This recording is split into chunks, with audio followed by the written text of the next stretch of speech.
Hello students, ভীষণ ডব্লিউবিসিএসের পক্ষ থেকে তোমাদের জন্য টার্গেট ডব্লিউবিসিএস 2021-এর জন্য যে প্রিলিমিনারি মক সেট চলছে তার কিন্তু আজকে আমরা সেট নম্বর 10 নিয়ে কিন্তু হাজির হয়ে গিয়েছি। তো প্রিভিয়াস সেটগুলো থেকে তোমাদের খুবই ভালো রেসপন্স পাওয়া গিয়েছে, তো সেই জন্য এই মক সেটটা কিন্তু চলতেই থাকবে একদম প্রিলিমিনারি পর্যন্ত। যতগুলি সেট হয় মোটামুটি 50+ সেট হয়ে যাবে আশা করছি। তো প্রতিটা সেটে 30টি করে গুরুত্বপূর্ণ প্রশ্নাবলী আলোচনা করা হচ্ছে এবং তোমরা শিওর থাকো যে এইখান থেকে কিন্তু কিছু কিছু কোশ্চেন কিন্তু কমন পাওয়ার চান্স কিন্তু থাকলেও থাকতে পারে, কেননা এই রকম ধরনের কিন্তু ডব্লিউবিসিএসে কোশ্চেন আসবে এবং স্ট্যান্ডার্ডও আমি হাই করে দিচ্ছি, তোমাদের অনেকে রিকোয়েস্ট ছিল। তো এইভাবে আমাদের সঙ্গে থাকো এবং চ্যানেলটিকে যদি নতুন হয়ে থাকো অবশ্যই সাবস্ক্রাইব করে নাও। তো আজকে সেট নাম্বার 10 আছে, তো চলো দেখে নেওয়া যাক আজকের কী কোন 30টা কোশ্চেন রয়েছে। এবং তোমরা বলেছিলে, অনেকেই রিকোয়েস্ট ছিল যে বাইল্যাঙ্গুয়াল কোশ্চেন করতে, তো বাইল্যাঙ্গুয়াল আমি এইভাবে সেট করেছি যে কোশ্চেনগুলো করেছি আমি ইংলিশে, কিন্তু এক্সপ্লেনেশনগুলো আমি বাংলায় দিয়েছি, তো যাতে তোমাদের সুবিধা হবে। ওকে, তো চলো আজকের ফার্স্ট কোশ্চেনটা কী আছে দেখে নেওয়া যাক। ফার্স্ট কোশ্চেন বলছে মাইক্রোলিথস আর টিপিক্যাল অফ, ঠিক আছে। ও বলছে যে মাইক্রোলিথস যে এজগুলো ছিল প্রাচীনকালে, যে এজগুলো ছিল প্যালিওলিথিক, মেসোলিথিক, নিওলিথিক, চ্যালকোলিথিক, এই যে এজগুলো ছিল, এই এজগুলোর কিন্তু আবার কতগুলি সাব ক্যাটাগরি ছিল। সেই সাব ক্যাটাগরির মধ্যে একটা ক্যাটাগরি হচ্ছে মাইক্রোলিথস। এই মাইক্রোলিথসটা কোন টাইপের হচ্ছে বা কোন মেন এজের হচ্ছে ক্যাটাগরি? তো কোশ্চেন নাম্বার 1-এর সঠিক উত্তর হয়ে যাবে অপশান বি, মেসোলিথিক এজ। এই যে মেসোলিথিক এজের আন্ডারে কিন্তু মাইক্রোলিথ হচ্ছে একটা ক্যাটাগরি। তো এটার ব্যাপারে আমরা ডিটেলসে পড়বো। দেখো কোশ্চেন নাম্বার 1-এর সঠিক উত্তর আমরা দেখলাম বি। মধ্যপ্রস্তর যুগের অস্ত্রগুলি পুরানো প্রস্তর যুগের চেয়ে অনেক অংশে ছোট। এই মধ্যপ্রস্তর যুগটাকে কী বলা হয়? Mesolithic age. ওকে, এবং প্রাচীন প্রস্তর যুগকে বলা হয় প্যালিওলিথিক এবং নব্যপ্রস্তর যুগকে বলা হয় নিওলিথিক। তো এই মধ্যপ্রস্তর যুগ অর্থাৎ মেসোলিথিক এজের অস্ত্রগুলো কী ছিল? পুরানো প্রস্তর যুগের অনেকাংশে ছোট, সূক্ষ্ম এবং অনেক বেশি পরিণত ছিল, অর্থাৎ ধারালো ছিল। এই যুগকেই কিন্তু মাইক্রোলিথিস বা ক্ষুদ্রাস্য যুগও বলা হয়ে থাকে, অর্থাৎ মেসোলিথিক এজের অন্য একটা নাম কি হচ্ছে? Microlithic age. ওকে, তারপর next question number 2। The earliest evidence of settled agriculture in the subcontinent comes from. বলছে আর্লিয়েস্ট এভিডেন্স অর্থাৎ সবথেকে পুরাতন বা প্রথম এভিডেন্স বা নিদর্শন সেটেলড অফ এগ্রিকালচার অর্থাৎ কৃষিকার্যের নিদর্শন আমাদের এই ভারতীয় উপমহাদেশে কোথায় পাওয়া গিয়েছিল? তো কোশ্চেন নাম্বার 2-এর সঠিক উত্তর হয়ে যাবে, ভেরি ইম্পর্টেন্ট কোশ্চেনটা, মেহেরগড়ে কিন্তু পাওয়া গিয়েছিল। এই কোশ্চেনটা কিন্তু অনেকবারই ডব্লিউবিসিএসে এসেছে, তো ডিটেলসে দেখব। কোশ্চেন নাম্বার 2-এর সঠিক উত্তর এ দেখলাম। বার্লি ও গমের কৃষিকাজ 8000 থেকে 6000 খ্রিস্টপূর্বাব্দ পূর্ব সময়কালে মেহেরগড়ে শুরু হয়। ঠিক আছে, তাহলে কত বছর পুরানো? একদম সবার প্রথম কৃষিকাজ কিন্তু মেহেরগড়ে আমরা পেয়েছিলাম। পাশাপাশি ভেড়া ও ছাগল পালনও করা হতো। এই সময় কার্পাস চাষ ও জলসেচের প্রচলন ছিল। এইখানেই প্রথম তুলার চাষ হয়। আমরা দেখেছি হরপ্পা সভ্যতা বা ইন্ডাস ভ্যালি সিভিলাইজেশনে কিন্তু প্রথম কার্পাস চাষ কিন্তু শুরু হয়েছিল বা তুলা চাষ কিন্তু আমরা লক্ষ্য করেছিলাম। Next question number 3। Lord Buddha and Mahavira died in the reign of. বলছে কোন রাজা রাজত্বকালে ভগবান বুদ্ধ এবং মহাবীর দুজনেই মারা গিয়েছিলেন? তো কোশ্চেন নাম্বার 3-এর সঠিক উত্তর হয়ে যাবে অপশান বি, অজাতশত্রু। হর্ষঙ্ক ডাইনেস্টির যে রাজা ছিলেন অজাতশত্রু, তার রাজত্বকালে কিন্তু দুজনেই বৌদ্ধ এবং মহাবীর দুজনেই কিন্তু মারা গিয়েছিলেন। দেখো, মহাবীরের মৃত্যু হয় আনুমানিক 468 খ্রিস্টপূর্বাব্দ ও গৌতম বুদ্ধের মৃত্যু হয় আনুমানিক 486 খ্রিস্টপূর্বাব্দ, মতান্তরে 483। অন্যদিকে হর্ষঙ্ক বংশের রাজা অজাতশত্রুর রাজত্বকাল হলো 493 খ্রিস্টপূর্বাব্দ, মতান্তরে 491 থেকে 462 খ্রিস্টপূর্বাব্দ। অর্থাৎ এই দুজনেই, গৌতম বুদ্ধ এবং মহাবীর দুজনেই কিন্তু অজাতশত্রুর রাজত্বকাল, যেটা 493 থেকে 62 পর্যন্ত ছিল, সেই রাজত্বকালে কিন্তু মারা যাচ্ছে। একজন মারা গিয়েছেন, মহাবীর মারা গেছেন 468 এবং গৌতম বুদ্ধ মারা গেছেন 486। ওকে, তারপর next question number 4। Which Mughal ruler conferred the title of Raja on Rammohan Roy and requested him to go England to plead for hike in the emperor's pension. Okay, বলছে কোন মুঘল সম্রাট রামমোহন রায়কে রাজা উপাধিটা দিয়েছিলেন এবং তেনাকে ইংল্যান্ডে পাঠিয়েছিলেন কি করতে? এম্পারারদের পেনশন বাড়ানোর জন্য। ঠিক আছে, তো কোশ্চেন নাম্বার 4-এর সঠিক উত্তর হবে অপশান বি, আকবর 2 মোগল সম্রাট রামমোহন রায়কে কিন্তু রাজা উপাধি দিয়েছিলেন। তো এটার ব্যাপারে আমরা ডিটেলসে দেখব। অপশান বি আমরা দেখলাম, দ্বিতীয় আকবরের রাজত্বকাল হলো 1806 থেকে 1837 খ্রিস্টাব্দে। তিনি রামমোহন রায়কে রাজা উপাধি দেন এবং তার সময়কালে ব্রিটিশরা দিল্লিতে আধিপত্য কায়েমের প্রাথমিক পদক্ষেপ গঠন করে। ভবিষ্যতের কথা চিন্তা করে দ্বিতীয় আকবর রামমোহন রায়কে ইংল্যান্ডে যাওয়ার জন্য অনুরোধ জানান সম্রাটের উত্তম বেতনের ব্যবস্থা করার জন্য। ওকে, তারপর next question number 5, the battle of Panipat যেটা হয়েছিল 1761-তে resulted in the defeat of. 1761 battle of পানিপথটা হচ্ছে রেজাল্টেড ইন ডিফিটেড অফ, কে মানে পরাজিত হয়েছিলেন? তো কোশ্চেন নাম্বার 5 সঠিক উত্তর হয়ে যাবে অপশান এ, মারাঠা। ঠিক আছে, মারাঠারা কিন্তু পরাজিত হয়েছিলেন 1761 ব্যাটেল অফ পানিপথে। তারপর নেক্সট এটার ব্যাপারে আমরা ডিটেলসে দেখব। দেখো অপশান এ সঠিক উত্তর। 1761 খ্রিস্টাব্দে আহমদ শাহ আবদালির নেতৃত্বাধীন আফগান বাহিনী ও মারাঠা বাহিনী সদাশিব রাও, বিশ্বাস রাও এবং মহাজি সিন্ধিয়া, নানা ফড়নবিসের মধ্যে তৃতীয় পানিপথের যুদ্ধ হয়। অর্থাৎ 1761 সালে পানিপথের তৃতীয় যুদ্ধটা হয়েছিল। এই সময় মুঘল সম্রাট ছিলেন দ্বিতীয় শাহ আলম ও বাংলার গভর্নর ছিলেন ভ্যানসিস্টার্ট। এই যুদ্ধে সদাশিব রাও ও বিশ্বাস রাও ছাড়াও আরও 22 জন মারাঠা সেনাপতি ও 28,000 মারাঠা সেনা যুদ্ধে প্রাণ হারান। উত্তর ভারতে কিছু দিনের জন্য মারাঠা আধিপত্য লুপ্ত হয়। এই হচ্ছে পানিপথের তৃতীয় যুদ্ধের কিন্তু গল্প। তারপর নেক্সট কোশ্চেন নাম্বার 6, হু ওয়াজ পপুলারলি নোন অ্যাজ নানা সাহেব। নানা সাহেব কে নানা সাহেব নামে পরিচিত ছিলেন? তো কোশ্চেন নাম্বার 6-এর সঠিক উত্তর হয়ে যাবে অপশান বি, বালাজি বাজিরাও। বালাজি বাজিরাও কিন্তু নানা সাহেব নামে কিন্তু পরিচিত ছিলেন। তো ডিটেলসে দেখব। অপশান বি দেখলাম, মারাঠি শক্তি যেসব পেশোয়া কর্তৃক সাফল্যের চরম শিখরে অবস্থান করেছিল তাদের মধ্যে অন্যতম হলেন বালাজি বাজিরাও। তিনি 1740 থেকে 1761 পর্যন্ত শাসন করেছিলেন। তিনি সর্বাধিক জনপ্রিয় ছিলেন নানা সাহেব নামে। Okay, next question number 7, the first Muslim president of the Indian National Congress was. বলছে ইন্ডিয়ান ন্যাশনাল কংগ্রেসের প্রথম মুসলিম প্রেসিডেন্ট কে ছিলেন? তো কোশ্চেন নাম্বার 7-এর সঠিক উত্তর হয়ে যাবে option D, বদিরুদ্দিন Tyabji. বদিরুদ্দিন Tyabji national কংগ্রেসের প্রথম মুসলিম প্রেসিডেন্ট ছিলেন। ডিটেলসে দেখব। অপশান ডি, ভারতীয় জাতীয় কংগ্রেসের তৃতীয় অধিবেশন অর্থাৎ 1887 সালে মাদ্রাজ অধিবেশনে 1887 সালে মাদ্রাজ অধিবেশনে কংগ্রেস সভাপতিত্ব করেন বদিরুদ্দিন তায়েবজি। তিনি কংগ্রেসের প্রথম মুসলিম সভাপতি ছিলেন। ভেরি ভেরি ইম্পর্ট্যান্ট একটি কোশ্চেন, সালটা মনে রাখবে 1887 এবং তৃতীয় অধিবেশন ছিল এটা কংগ্রেসের।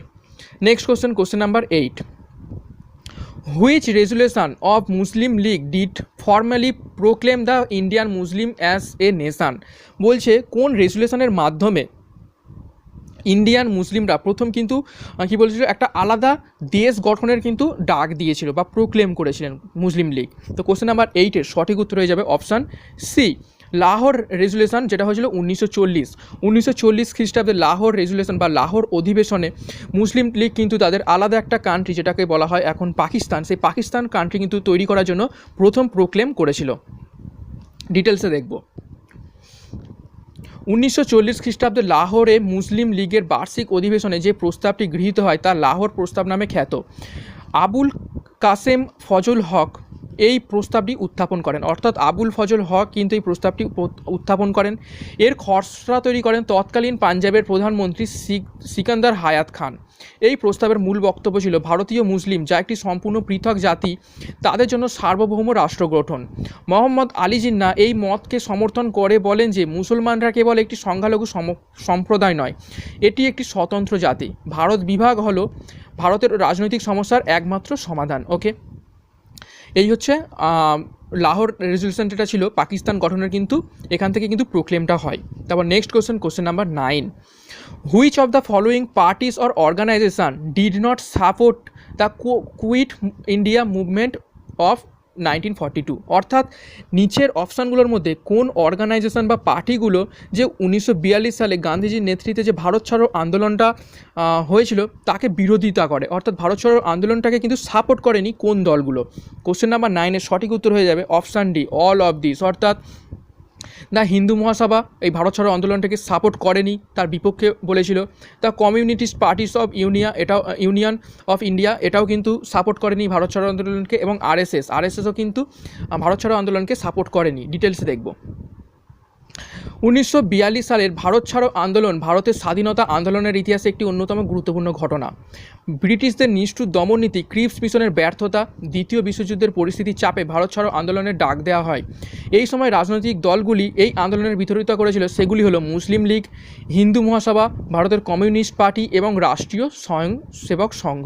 ওকে, এই দলগুলো কিন্তু এই ভারত ছাড়ো আন্দোলনটাকে সাপোর্ট করেনি। Next question number 10। আমরা এবার চলে আসলাম জিওগ্রাফিতে। 9টা কোশ্চেন হিস্ট্রি থেকে ছিল। The standard time of a country differs from the GMT of multiples of.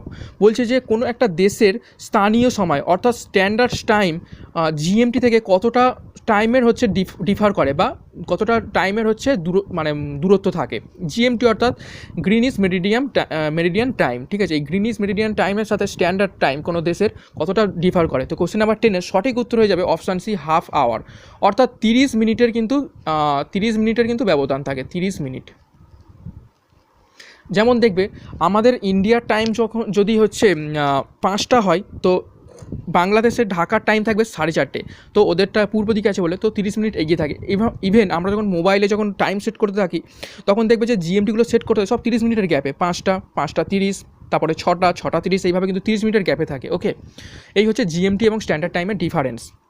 ডিটেলসে দেখব। দেখো আমরা এটা ডিটেলসে দেখব।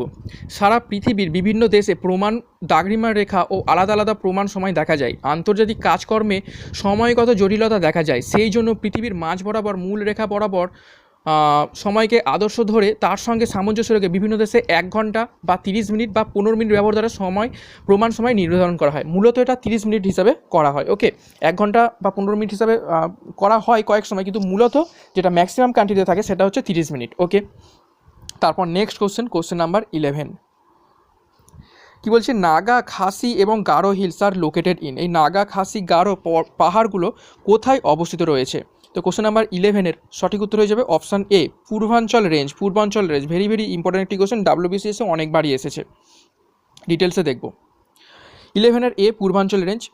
হিমালয় পর্বতশ্রেণী পূর্ব দিকে দিহং গিরিখাত অতিক্রম করে হঠাৎ দক্ষিণ দিকে বাঁক নেয় এবং কিছু অনুচ্চ পাহাড় সৃষ্টি করে। এই সকল পাহাড়গুলিকে একত্রে পূর্বাচল বলে, কারণ এগুলি ভারতের পূর্বাংশে অবস্থিত। পূর্বাচলের পাহাড়গুলি হলো নাগা, খাসি, গারো, পাটকয়, বুম, মণিপুর পাহাড়, জয়ন্তিয়া, খাসি প্রভৃতি। Okay, very very important.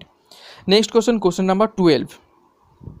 Nathula, a place where India China border trade has been resumed after 44 years is located on the Indian border in. বলছে নাথুলা একটা জায়গা যেটা ইন্ডিয়া এবং চায়নার বর্ডারে অবস্থিত, এবং প্রায় 44 বছর পরে কিন্তু এখানে ব্যবসা বাণিজ্যর যে ট্রেড হচ্ছে সেটা কিন্তু রিজুম অর্থাৎ আবার চালনা করা হয়েছে। তো সেটা কোন রাজ্যের এখন আন্ডারে রয়েছে? তো কোশ্চেন নাম্বার 12-এর সঠিক উত্তর হয়ে যাবে সিকিম। সিকিমে কিন্তু এই নাথুলা জায়গাটা রয়েছে। তো এটা ডিটেলসে দেখব। 4310 মিটার উচ্চতায় ভারত চীন সীমান্তে এই গিরিপথটি একটি উল্লেখযোগ্য ব্যবসা কেন্দ্র। এই নাথুলাটা হচ্ছে একটা গিরিপথ। এই গিরিপথ সিকিমের সঙ্গে তিব্বতকে যুক্ত করেছে। 1962 সালে ভারত চীন যুদ্ধের সময় এটি বন্ধ করে দেওয়া হয় এবং 2006 সালে এটি পুনরায় চালু করা হয় বাণিজ্যের উদ্দেশ্যে। Next question number 13। The approximate length of the coast line of India. Very very important, অর্থাৎ যে সমুদ্র উপকূলবর্তী যে অঞ্চল রয়েছে সেই কোস্ট লাইন অর্থাৎ উপকূল অঞ্চলের কতটা দূরত্ব আমাদের ভারতে। তো কোশ্চেন নাম্বার 13-এর সঠিক উত্তর হয়ে যাবে অপশান ডি, 7000 কিলোমিটার। 7000 কিলোমিটার, এটা ডিটেলসে দেখলে তোমরা বুঝতে পারবে। ভারতের মূল ভূখণ্ডের উপকূল রেখা দৈর্ঘ্য 6100 কিলোমিটার হলেও প্রান্তবর্তী দ্বীপ লাক্ষাদ্বীপ, আন্দামান ও নিকোবর দ্বীপপুঞ্জ মোট উপকূল দৈর্ঘ্যের 7516.6 কিলোমিটার। এখানে অপশানে দেখো শুধুমাত্র 7000 দেওয়া আছে, যেহেতু এটা সব থেকে 7500-র কাছাকাছি, তো 7000টাই তোমরা অপশানে টিক করবে। যদি 7500 থাকে তো অবশ্যই 7500টা করবে। এটা হচ্ছে আন্দামান, নিকোবর, লাক্ষাদ্বীপ এগুলো ধরলে কিন্তু 7500। যদি আমরা এক্সক্লুড করে দিই দ্বীপপুঞ্জগুলোকে, মানে লাক্ষাদ্বীপ বাদ দিয়ে দিই, আন্দামান নিকোবর বাদ দিয়ে দিই, শুধুমাত্র ইন্ডিয়ান মেনল্যান্ডটাকে ধরি, তখন কিন্তু হয়ে যাবে 6100 কিলোমিটার। ওকে, তারপর next question number 14, who among the following holds his or her office at the pleasure of the president, অর্থাৎ নিচের কোনজন প্রেসিডেন্টের হচ্ছে কি বলবো অফিসের অনুযায়ী তার পদটা কিন্তু ধরে রাখতে সক্ষম হয়। তো কোশ্চেন নাম্বার 14 সঠিক উত্তর হয়ে যাবে option C, attorney general of India. Attorney general কিন্তু প্রেসিডেন্টের প্লিজারের অনুযায়ী কিন্তু অফিসে হোল্ড থাকতে পারেন। তো কোশ্চেন নাম্বার 14টা ডিটেলসে দেখব। অ্যাটর্নি জেনারেল হলেন দেশের সর্বোচ্চ আইনি আধিকারিক। সংবিধানের 76 নম্বর ধারায় রয়েছে অ্যাটর্নি জেনারেল রাষ্ট্রপতির দ্বারা নিযুক্ত হবেন। তবে অ্যাটর্নি জেনারেলের কার্যকালের মেয়াদ সম্পর্কে কোনো সংবিধানে বলা হয়নি, তার কার্যকাল মেয়াদ রাষ্ট্রপতির ইচ্ছার ওপর নির্ভরশীল, ওই জন্যই বলেছে pleasure of president. Okay, next question number 15, which article of এটা মিটা হবে না of constitution provides for the appointment of কী হচ্ছে সিএজি অর্থাৎ comptroller and auditor general. CAG হচ্ছে কোন আর্টিকেলে অনুযায়ী আমাদের কনস্টিটিউশনে অ্যাপয়েন্টমেন্ট হবে, অর্থাৎ সিএজির অ্যাপয়েন্টমেন্টটা কোন আর্টিকেলে লেখা রয়েছে। তো কোশ্চেন নাম্বার 15 সঠিক উত্তর হয়ে যাবে অপশান বি, আর্টিকেল 148। ডিটেলসে দেখব। ভারত সরকারের সমস্ত আয় ব্যয়ের হিসাব করেন নিয়ন্ত্রক ও মহাগণনা পরীক্ষক, যেটাকে বলে কম্পট্রোলার অফ অডিট জেনারেল, অর্থাৎ শর্টে বলা হয় সিএজি। ভারতীয় সংবিধানের 148 নম্বর ধারায় বলা হয়েছে সিএজি রাষ্ট্রপতি দ্বারা নিযুক্ত হবেন। তার কার্যকালের মেয়াদ হলো 6 বছর অথবা 65 বছর, যেটি আগে সম্পূর্ণ হবে। ওকে, এই হচ্ছে সিএজির হচ্ছে আর্টিকেল। তারপর next question number 16, the parliament of India consist of, যে আমাদের পার্লামেন্ট বা সংসদটা রয়েছে সেটা কাদের নিয়ে গঠিত। তো কোশ্চেন নাম্বার 16 সঠিক উত্তর হয়ে যাবে অপশান ডি,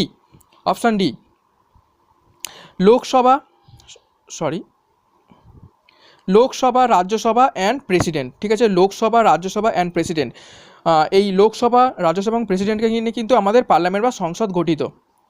ভারতীয় সংবিধানের 5ম অংশে 79 নম্বর ধারায় ভারতের কেন্দ্রীয় আইনসভা সংসদ তথা পার্লামেন্ট গঠনের সম্পর্কে আলোচনা করা হয়েছে। ভারতের পার্লামেন্ট গঠিত হয় লোকসভা রাজ্যসভা এবং রাষ্ট্রপতিকে নিয়ে। রাষ্ট্রপতি হলেন ভারতীয় সংসদের অবিচ্ছেদ্য অংশ। ওকে, তারপর next question number 17, which of the following is use to denoted broad money. Broad মানিকে কোন চিহ্ন দ্বারা ডিনোট করা হয়। তো কোশ্চেন নাম্বার 17 সঠিক উত্তর হয়ে যাবে অপশান সি, M3 হচ্ছে M3 যে এই সাইনটা দিয়ে কিন্তু ব্রড মানিকে ডিনোট করা হয়। Next question number 18, the maximum interest rate of a bank below which is not available to lend is known as, বলছে minimum interest rate of a bank below which is not available to lend it's known as, বলছে ন্যূনতম যে সুদের হারে কোনো bank ধার দেবে না সেই ন্যূনতম সুদের হারটাকে কি সুদ বা কোন রেট বলা হয়। তো কোশ্চেন নাম্বার 18 সঠিক উত্তর হয়ে যাবে অপশান বি, বেস রেট, অর্থাৎ ন্যূনতম ইন্টারেস্টটাকে কী বলা হয়, বেস রেট, যেটার মাধ্যমে কোনো ব্যক্তিকে ব্যাংক লেন্ড দেবে বা ঋণ দেবে। তো ডিটেলসে পড়লে বুঝতে পারবে। যে সুদের হারের চেয়ে কম হারে ভারত কোনো বাণিজ্যিক ব্যাংক ঋণ প্রদান করে না তাকে বলা হয় বেস রেট। ওকে, এটা এই 7টা পড়বে না। 2010 সালের 1 জুলাই তৎকালীন বেঞ্চমার্ক প্রাইম লেন্ডিং রেট বা BPLR ব্যবস্থার পরিবর্তে বেস রেট ব্যবস্থা চালু করা হয়। 2018 সালে রিজার্ভ ব্যাঙ্ক অফ ইন্ডিয়া দ্বারা নির্ধারিত বেস রেট হলো 8.75% থেকে 9.45%। ওকে, এটা কিন্তু 2018 সালের, তোমরা কিন্তু 2021 সালের কিন্তু এটা করে যাবে। ওকে, খুবই ইম্পর্টেন্ট, 2021 সালেরটা কিন্তু করে যাবে। Next question number 19, if the Reserve Bank of India wants to increase the cash reserve commercial banks, which among the following would be the most problem step taken by, বলছে রিজার্ভ ব্যাঙ্ক যদি কোনো commercial বা ব্যবসায়িক ব্যাংকের cash রিজার্ভটাকে increase করতে চায় সব থেকে প্রবলেমের স্টেপ কোনটা হবে রিজার্ভ ব্যাঙ্কের ক্ষেত্রে। কোশ্চেন নাম্বার 19 সঠিক উত্তর হয়ে যাবে option B, by bonds in open market অর্থাৎ মুক্ত বাজারে কিন্তু এই বন্ডগুলোকে কেনাটাই হচ্ছে সবথেকে রিস্কি হয়ে যাবে আরবিআইয়ের ক্ষেত্রে। তো এটা ডিটেলসে পড়লে বুঝতে পারবে। দেশীয় কেন্দ্রীয় ব্যাংক হিসাবে ভারতের সমস্ত বাণিজ্যিক ব্যাংকের হাতে থাকা নগদ ক্যাশ বা ক্যাশ রিজার্ভের পরিমাণ নিয়ন্ত্রণ করে রিজার্ভ ব্যাঙ্ক অফ ইন্ডিয়া। এই উদ্দেশ্যে রিজার্ভ ব্যাঙ্ক অফ ইন্ডিয়া বিভিন্ন ধরনের পদ্ধতি ব্যবহার করে থাকে, যেমন পরিবর্তনশীল জমার অনুপাত বা সিআরআর, যেটাকে বলা হয় রেপো রেট, বা খোলা বাজারে কার্যকলাপ, যেটাকে ওএমও বলা হয়, অর্থাৎ ওপেন মার্কেট অপারেশন। যে ব্যবস্থার মাধ্যমে রিজার্ভ ব্যাঙ্ক অফ ইন্ডিয়া খোলা বাজারে ব্যাঙ্কগুলির সঙ্গে সরকারি ঋণপত্রের ক্রয় বিক্রয় করে থাকে তাকে বলে খোলা বাজারের কর্মকলাপ, অর্থাৎ ওএমও।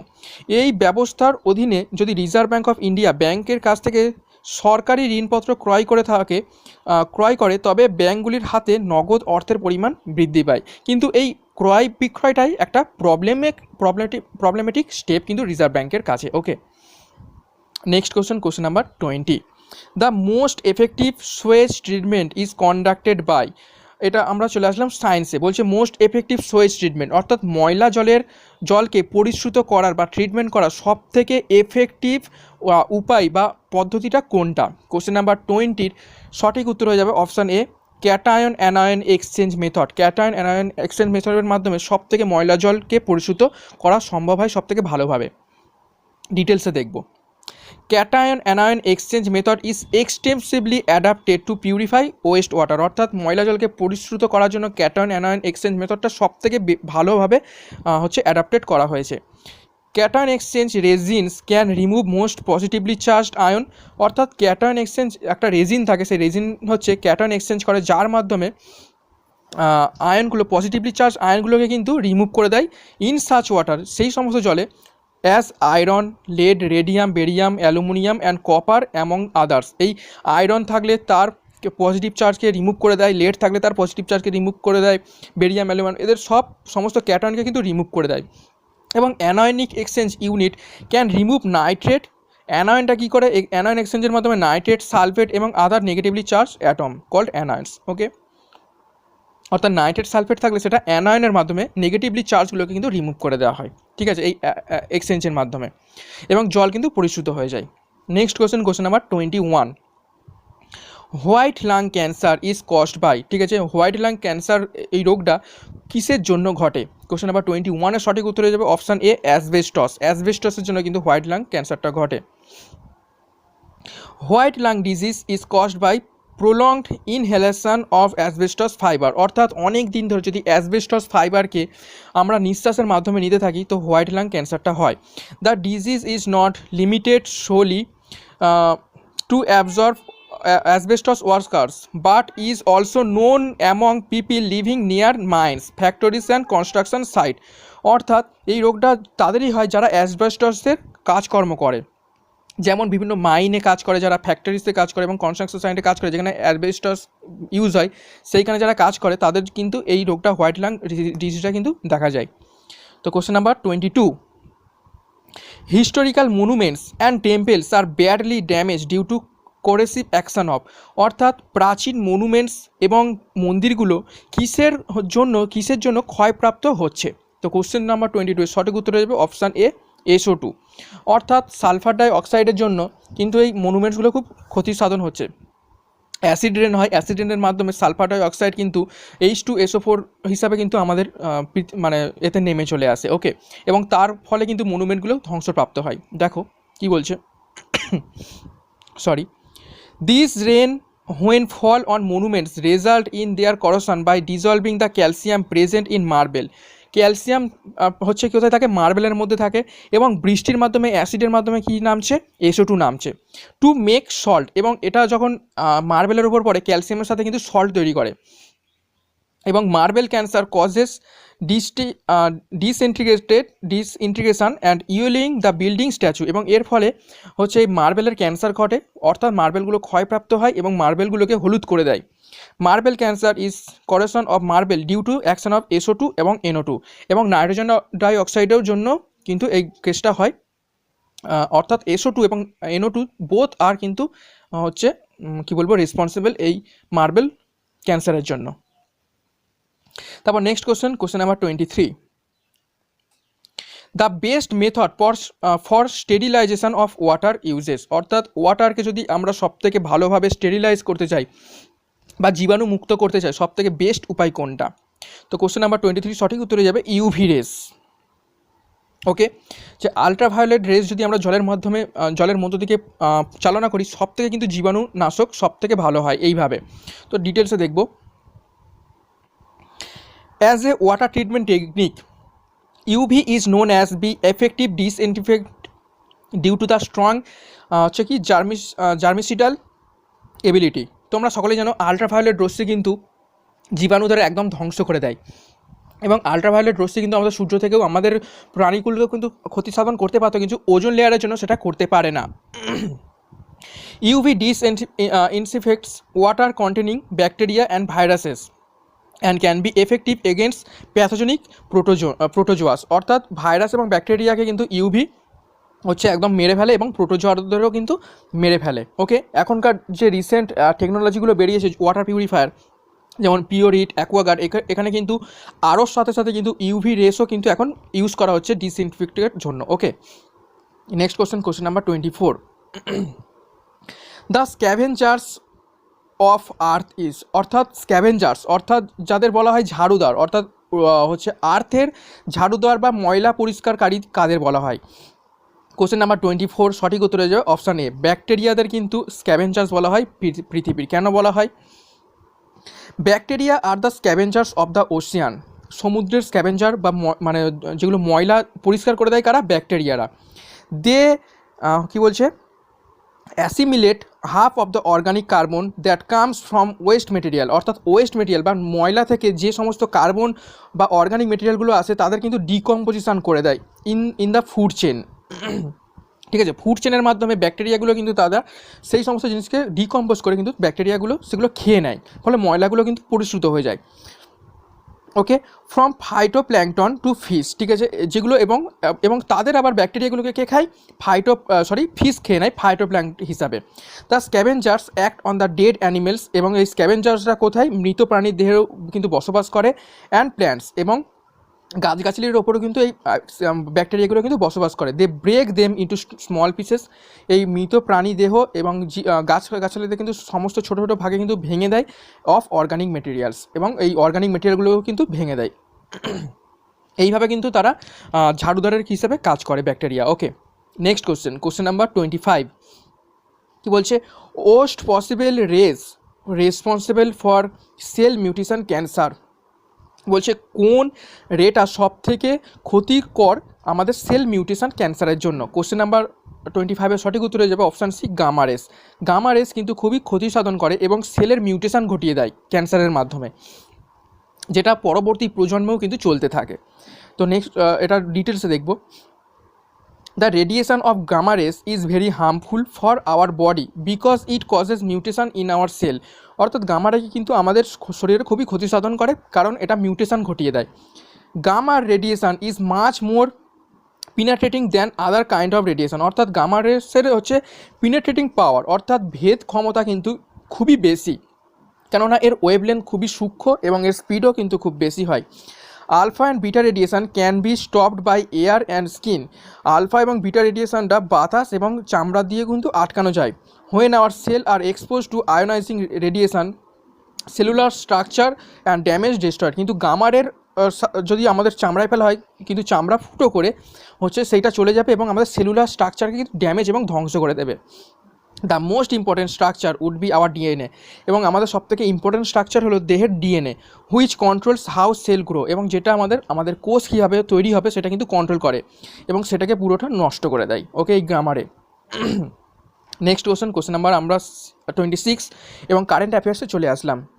সম্প্রতি প্রয়াত জেমস ডেভিড উলফসন কোন সংস্থার প্রাক্তন সভাপতি ছিলেন? তো কোশ্চেন নাম্বার 26 সঠিক উত্তর হয়ে যাবে অপশান সি, ওয়ার্ল্ড ব্যাংক, অর্থাৎ বিশ্ব ব্যাংক বা ওয়ার্ল্ড ব্যাংকের তৃতীয় সভাপতি জেমস ডেভিড ওয়ালফসন মোট 10 বছর অর্থাৎ 1995 থেকে 1905 বিশ্ব ব্যাংকের সভাপতি পদে অধিষ্ঠিত ছিলেন। আমেরিকা যুক্তরাষ্ট্রের নিউ ইয়র্ক শহরে তিনি নিজ বাসভবনে 86 বছর বয়সে তিনি শেষ নিঃশ্বাস ত্যাগ করেন। নেক্সট কোশ্চেন 27, সম্প্রতি কেমব্রিজ ডিকশনারি কোন শব্দকে ওয়ার্ড অফ দ্য ইয়ার ঘোষিত করেছে? কেমব্রিজ ডিকশনারি কোয়ারেন্টাইন এই শব্দটাকে কিন্তু ওয়ার্ড অফ দ্য ইয়ার হিসাবে ঘোষিত করেছে। তারপর next question number 28, engineer in chief of army Indian army পদে কাকে মনোনীত করা হয়েছে? তো engineer in chief of Indian army Harpal সিংকে কিন্তু মনোনীত করা হয়েছে। Next question number 29। সম্প্রতি কোন খেলোয়াড় সবচেয়ে দ্রুত আন্তর্জাতিক ক্রিকেটে 22,000 রান করার রেকর্ড করেছেন? তো কেউ নয়, অবশ্যই বিরাট কোহলি। বিরাট কোহলি ছাড়া কেউ মানে এত তাড়াতাড়ি 22,000 রানটা রেকর্ড করার কিন্তু কারোর এত রেকর্ডটা নেই। নেক্সট কোশ্চেন, আজকের টপিকের শেষ কোশ্চেন নাম্বার 30। ভারত কোন বিশ্ব নেতাকে 2021 সালের প্রজাতন্ত্র দিবসে প্রধান অতিথির জন্য আমন্ত্রণ জানিয়েছিল? অর্থাৎ প্রজাতন্ত্র দিবসে কোন দেশের রাষ্ট্রপ্রধানকে কিন্তু আমন্ত্রণ জানা হয়েছিল আমাদের দেশে? তো সঠিক উত্তর যাবে বরিস জনসন, যিনি হচ্ছে আমাদের লন্ডন বা ইংল্যান্ডের প্রাইম মিনিস্টার। ঠিক আছে, বরিস জনসনকে কিন্তু আমন্ত্রণ জানানো হয়েছিল। তো চ্যানেলে যদি নতুন হয়ে থাকো অবশ্যই চ্যানেলটিকে সাবস্ক্রাইব করে দাও এবং চ্যানেলকে কিন্তু আমাদের কেমন ভিডিওটা লাগলো অবশ্যই লাইক করো। তোমাদের লাইক এবং সাবস্ক্রাইব কিন্তু আমাদের ভিডিও বানাতে অনেকটা উৎসাহিত করবে এবং কমেন্ট করে জানাবে তোমরা সঠিক কতগুলি করতে পারলে এবং বন্ধুদের সাথে অবশ্যই শেয়ার করো। আমরা নেক্সট দিন মক সেট 11 নিয়ে কিন্তু হাজির হয়ে যাব। তো এখানেই শেষ করছি ভিডিও আজকের জন্য। Thank you.